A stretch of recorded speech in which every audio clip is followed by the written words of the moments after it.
So my first game that I've got on the list is LSU traveling to Oxford, week 3 of the season. You got Pete Golding, who's won 2 playoff games. He's won more playoff games than he's won his regular season games. Isn't that crazy?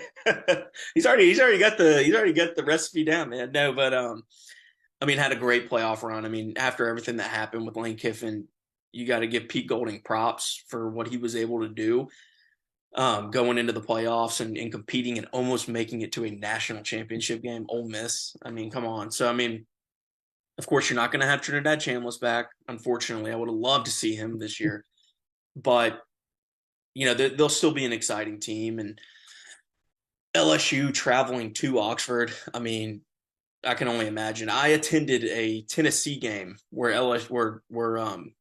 Lane Kiffin a couple years back went to Tennessee, and there was mustard bottles on the field, and that was years in between him leaving Knoxville. So can only imagine what's going to go down in Oxford this go around after the recency of that.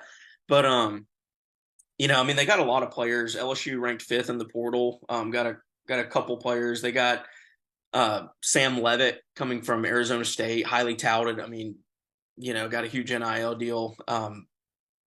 I don't know. I mean, I'm not completely sold. I know he had a good couple years there at Arizona State, but LSU went out and spent a lot of money on different players. They got a defensive end, I believe, or defensive tackle out of Tennessee that only had a handful of sacks, and they went out and outbid him when Alabama was trying to get him. He only had 1 sack for the year. I've One mentioned that sack. in so many podcasts. 1 sack for the year. He's making $1 million. It's like, okay.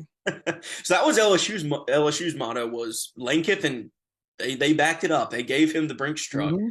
and he went out and threw the money everywhere. We'll see if that works. I don't know. I think they'll be successful, but they open up with Clemson. That's another huge game, not on my list, but that could be a sneaky game, especially if I mean, if LSU goes into Oxford 1-1, this could be an epic matchup. Ole Miss has a couple cupcakes, so they should be 2-0. But LSU, this could be a make or break because if they start 1-2 with Lane Kiffin, I mean, he's already in the dirt. Again, he's going to have the resources. I think he's going to have a successful career at LSU, but it'd be kind of funny for him to start off with a losing record. But on the other side, Pete Golding. I know there's a little drama between him and Dabo talking about Clemson, but this is a good opportunity for him. He's got a couple games to open up the season, and I think they were able to retain enough players to have some success. So it should be a great matchup, and I'm mainly just excited for that one, just for the antics of and the hype that's going to go around it. That'll probably be a college game day, atmosphere. So Oh, anyway. for sure. I would love to have seen Chambliss play Levitt. Like, and to me, that would be one of the biggest games of the year. Mhm. I think it's a shame that we don't get to see that matchup. I think it's unfair, but it is what it is. It's the state of college football. I would really like to have seen that. Now LSU went out there and it was like, I mean, they just shot money out of a fire hose to get all of these players. We know that the teams that have won the national championship almost the last 3 to 4 years are the teams that had the most continuity, which is me. I'm saying the teams that had players that played together 3 or more years that had the majority of those guys won championships. Now, we know Lane Kiffin will be successful. We know he's a great recruiter. He's great in the portal. He's great in high school recruiting, but it's going to be very interesting to see what he does with a cast of characters that come in, no matter how great they are single-handedly. Can they play together? Can you get the egos to work? And can you get the wheels spinning? Now, he's got a great staff. I do believe in him long term.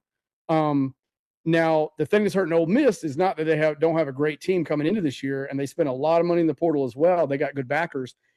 They don't have Trinity Chambliss, so that's a little concerning right there. Mhm. So really, with all that together, I think it could be, and we don't know what truly they have each team going up. I think it'll be an exciting game, and it just the build up, just the animosity, the hate, the angry Ole Miss fans coming in there, and you stole our coach and blah blah blah, and from what we saw from ex Bama coaches that have been on multiple podcasts, they said Ole Miss offered them a hell of a lot more money per year, and they said we'll give you unlimited portal money, doesn't matter, whatever you want.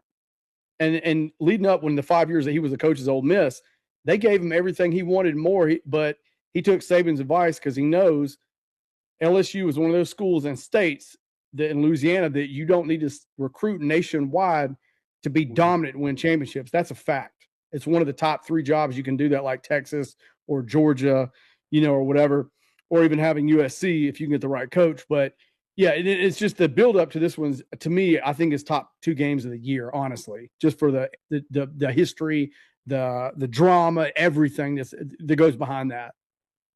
Yeah, man, and like you said, Ole Miss they ranked 14th on the portal. They got 4 4 stars that came in, so they got some talent that's coming in. It's just the For quarterback. sure, they didn't drop much. Yeah, quarterback position's a little unknown. So let me ask.